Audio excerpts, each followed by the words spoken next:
कि जो RN procession निकाला गया जहांगीरपुरी सी ब्लॉक में, वो बगैर परमिशन के निकाला गया। परमिशन पूछा ही नहीं उन्होंने।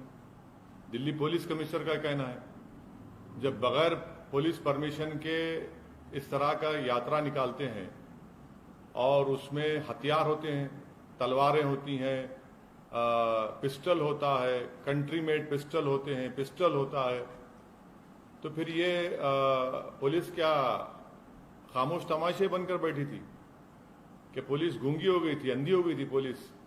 कि कैसे आपने निकालने दिया बगैर परमिशन के आपके? और उसमें हथियार की क्या जरूरत है? जब आप रिलीजियस प्रोसेशन निकाल, हथियार क्यों रखते उसमें आप? और फिर हथियार रखते साथ में सब प्रोवोकेटिव नारे लगाते आप, क्यों? और तीसरी बात, आपने उस मस्जिद के सामने जाकर झंडा लगाने की कोशिश क्यों की? वहां पर झंडा क्यों लगाया बल्कि आपने वहां पर? उससे पहले बगैर पुलिस परमिशन के 2 प्रोसेशन चले गए थे। ये तीसरा था जो 5:30 बजे का वाकया है।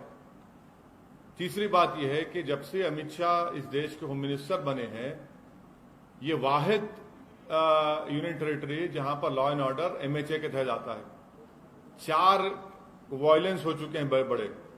एक लॉयर्स का पुलिस का तसादुम, दूसरा 2020 का जो प्रोग्राम हुआ वो, तीसरा जो 26 जनवरी 2020 को जो किसानों के आंदोलन सिलसिले में जो वायलेंस हुआ, और चौथा ये जो पुलिस परमिशन नहीं दी, खुद कमिश्नर ऑफ पुलिस कह रहे हैं, तो किस बुनियाद पर आपने उनको इतना बड़ा प्रोसेशन निकालने दिया? और हाथों में 1 नहीं, 2 नहीं, 3 नहीं, 2500 300 तलवारें हैं, हाथ में कट्टा है, पिस्टल है। और ये हम पूछना चाह रहे हैं लोगों से, क्या तलवार और ये तफंचा रखना क्या एसेंशियल रिलीजियस प्रैक्टिस में आता है? क्या ईआरपी है वो? हर जगह पर जहां पर प्रोसेशन जाता है, आप मस्जिद के ऊपर, दरगाह के ऊपर झंडा लगाते हैं, क्यों लगाते हैं भाई? आप बराबर अपना प्रोसेशन निकालिए, मगर प्रोसेशन में प्रोवोकेटिव नारे लगाना, देश में रहना है तो ये नारा लगाना पड़ेगा, मुल्ले काटे जाएंगे, मियां फुला फुला, ये कौन सा प्रोवोकेटिव नारे लगा रहे आप? और दूसरी बात यह है कि जब आपने वहां पर बगैर परमिशन की इजाजत दे दी, पुलिस ने इजाजत दे दी, आज कमिश्नर पुलिस कह रहे हैं, आपने 14 मुसलमानों को गिरफ्तार कर लिया, वो उसमें से कई जुवेनाइल हैं। क्या कर रहे हैं भाई आप? 14 के 14 को पकड़ लिया। और एक लड़का है अंसार, उसका वीडियो है। क्या कमिश्नर पुलिस नहीं देखते? क्या अमित शाह नहीं देखते? क्या इंटेलिजेंस नहीं देखता? वो अंसार को भी एक्यूज बनाए। वो अंसार तो उस प्रोसेशन में एक लड़का था जिसके हाथ में इतना बड़ा तलवार थी, उसको समझा रहा है कि बेटा ऐसा काम नहीं करना, हम यहां पर मिलकर रहते, भारत हमारा वतन है, अब उसको मैंने एक्यूज बनाते। 1 साइडेड कार्रवाई हो रही है। अब मैं शुरू से कह रहा हूं कि वायलेंस उसी वक्त होता है, कम्युनल वायलेंस, जब सरकार चाहती है। जब सरकार नहीं चाहती, कम्युनल वायलेंस नहीं होता। तो यहां पर भी सरकार चाहती थी कि वायलेंस हो, आपने वायलेंस होने दिया। आपकी नाक के नीचे तलवारें निकल रहे हैं, गाने बज रहे हैं, प्रोवोकेटिव गाने, आपके सामने मस्जिद के ऊपर झंडा लगाने की कोशिश, बल्कि लगा देते हैं कई जगह पर, इस जगह पर भी लगाया गया। 2 प्रोसेशन पीसफुल चले गए, तीसरे में गड़बड़ कैसे होती भैया? तो ये सब चीजें, इसकी पूरी जिम्मेदारी मोदी सरकार पर आयद होती है। और जो दिल्ली का मुख्यमंत्री है वो तो मुसलमानों को ब्लेम कर दिया। अब उनको शर्म नहीं आती इस तरह का बयान देने के? मुसलमानों ने पत्थर फेंके। चुनाव जब आते तो आप सबके वोट लेते, और जब ये मामला आया तो आप दिखाते अपना असली चेहरा। तो दिल्ली की जनता को यह भी देखना है मुख्यमंत्री का, दिल्ली के मुख्यमंत्री का ये दोहरा चेहरा, कि फौरन इल्जाम लगा देते। अरे भाई, वहां पर बगैर परमिशन के जुलूस जाता है, हाथों में 1 नहीं 100 तलवारें हैं, मस्जिद के ऊपर झंडा लगाया जाता है, वहीं से झगड़ा शुरू होता पूरा। सर, लॉ एंड ऑर्डर किसी भी सरकार का वो होता है। दिल्ली में लॉ एंड ऑर्डर केंद्र सरकार के हाथ में है, और कोई भी सरकार ये नहीं चाहती कि लॉ एंड ऑर्डर खराब हो। और दंगे और ऐसी चीजें जो होती हैं वो अचानक से होती हैं। अचानक से नहीं होती, तो अचानक से नहीं होती है। मैं आपको कई इंक्वायरी कमीशन की रिपोर्ट का हवाला दे दूंगा। भिवंडी में फसाद हुआ, उसकी इंक्वायरी कमेटी रिपोर्ट देख लीजिए। कई इंक्वायरी कमीशन रिपोर्ट देख लो आप। जब सरकार चाहती है वायर कम्युनल वायलेंस होता है, और हमेशा रिलीजियस प्रोसेशन से ही कम्युनल वायलेंस होता है। जब दिल्ली का पुलिस कमिश्नर यह कह रहा है कि पुलिस से परमिशन नहीं लिया गया, देश की राजधानी में क्या इस तरह का काम होता है? सुनिए, स्लिप ऑफ द टंग नहीं, कोर्ट हुआ है। इंडिया टुडे के एक जर्नलिस्ट ने इसको कोट किया है और मैंने अभी रीट्वीट किया है उसको। क्या बात है, दिल्ली की राजधानी में आप जुलूस निकालने देते ऐसे ही आप दो? अच्छा चलिए, आपकी बात थोड़ी देर के लिए मान लेते हैं। दो प्रोसेशन पीसफुल गए नहीं गए वहां से, उस मस्जिद के सामने से, तीसरे में गड़बड़ कैसे हुई फिर? क्या दिल्ली की राजधानी में तलवार को लेकर फिर सकता है? अगर वही तलवार किसी मुसलमान के हाथ में आ गई तो एक तलवार आने दीजिए। यहां पर एक नहीं, सौओं के हाथ में तलवारें हैं, कट्टा है, पिस्टल है, मुसलमानों के खिलाफ अनाप शनाप के आप नारे लगा रहे हैं, गाने बजा रहे हैं। अरे रिलीजियस प्रोसेशन है, राम के नाम पे निकाल रहे हैं, और उसमें गाली क्यों दे रहे हैं मुसलमान को? आप किसी मस्जिद पर, दरगाह पर झंडा क्यों लगा रहे हैं आप? क्या उत्तराखंड में आपने नहीं देखा कि दरगाह के ऊपर चढ़कर झंडा लगा दिया गया? वायलेंस को हम कंडेम करते हैं, वायलेंस की कोई इजाजत नहीं देता, मगर जब सरकार खुद खामोश तमाशाई बन के बैठी हुई है तो फिर ये तमाशा हो रहा है। तो दूसरी तरफ से भी तो वायलेंस हुआ, देखा एक आदमी ने तमंचा पकड़ा। हाँ, पकड़िए ना आप देखिए, आप लोग सुनिए, मैं आपसे गुजारिश कर रहा हूं कि मस्जिद के ऊपर झंडा लगाने का विजुअल क्यों नहीं दिखाया जाता टीवी के ऊपर? मस्जिद के सामने वो गाने बजाए जा रहे हो, क्यों नहीं दिखाया जाता मीडिया में? सिर्फ सोशल मीडिया पर क्यों आता है? मस्जिद के सामने तलवारें लहराई जाती हैं, मस्जिद के सामने ठहरकर मियां फुला फुला गाली दी जाती है। ये क्या हो रहा है फिर? आप क्या कर रहे हैं आप? अगर कोई कानून अपने हाथ में लेता है तो एक्शन लीजिए, कोई रोक रहा नहीं है आपको। Due process of law follow होना चाहिए, मगर ये कौन सा है? आप तो सेलेक्टिव लॉ अप्लाई कर रहे हैं। वो अंसार जो बच्चे को रोका समझाया, उसी को मैंने एक्यूज बना दिया आप। उसमें जुवेनाइल बच्चे हैं, उसमें आप वन साइडेड अरेस्ट किए जा रहे हैं मुसलमानों की। मैं ये चार्ज लगा रहा हूं दिल्ली सरकार के ऊपर, मोदी सरकार के ऊपर, दिल्ली के फतरमबाजी के ऊपर। Sir, BJP says opposition inciting crowds because of appeasement. What appeasement is there? You are in power. You are in power in every place. What appeasement is happening?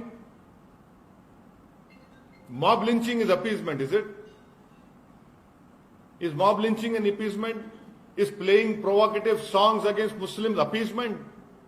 Carrying swords and saying that Musalman dash dash, is that appeasement?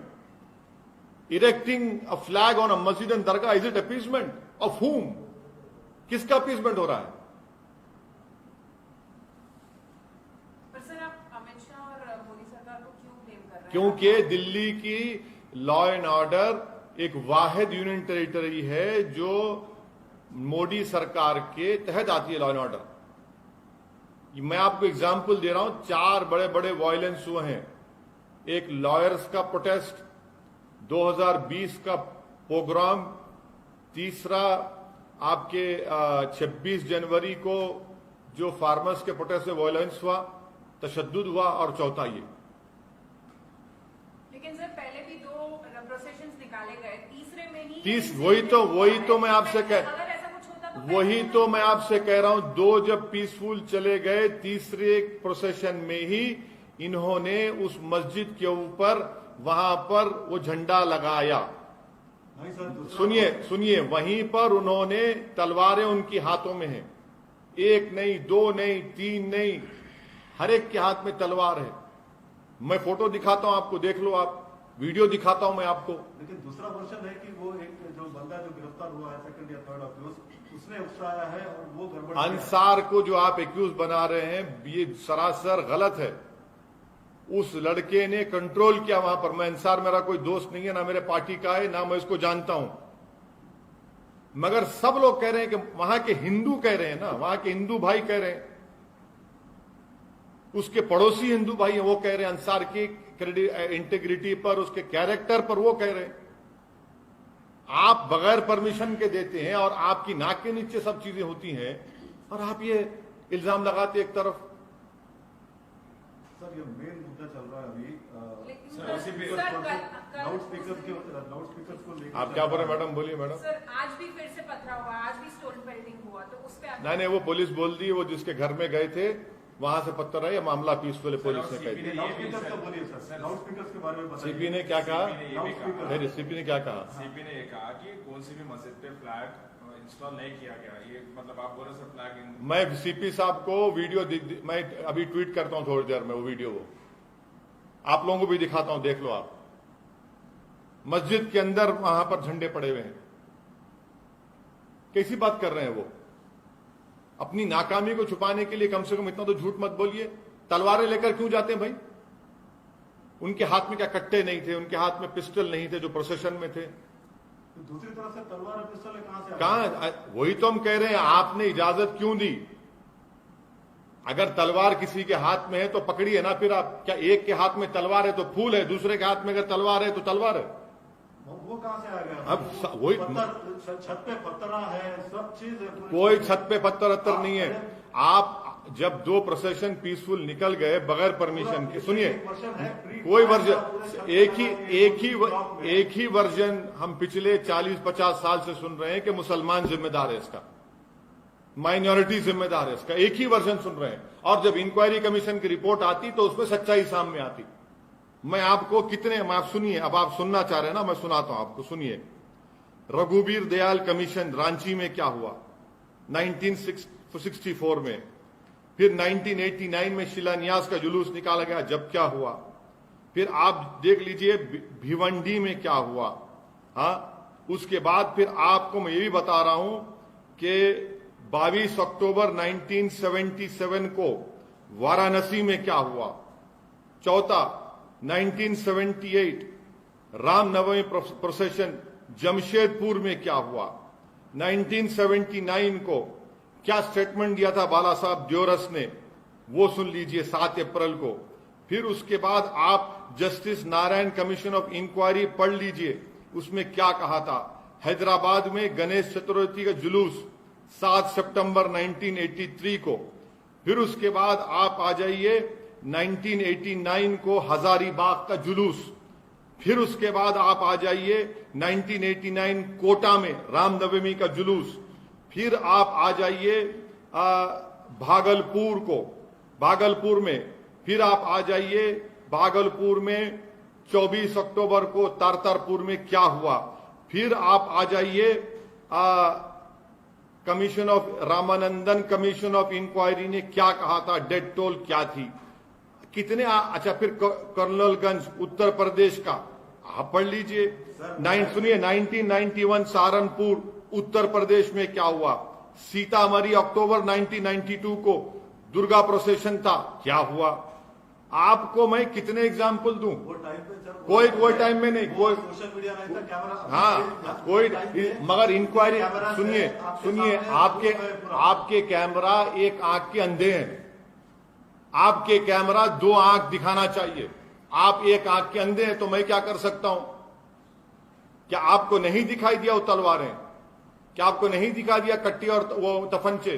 क्या आपको नहीं आपके कानों को नहीं सुनाई दे रहा है उस तरह के गाने? क्या आपको नहीं दिख रहा कि उत्तराखंड में रात में जुलूस निकाला गया और वहां पर क्या क्या बकवास बका गया? आप दिखाइए, आपका इख्तियार है, मैं रोक नहीं सकता आपको, मगर मेरा काम है जो सच्चाई बोलता रहूंगा। चाहे मुझे ना दिखाओ, आप उसको भी बंद कर दो आप। लेकिन सर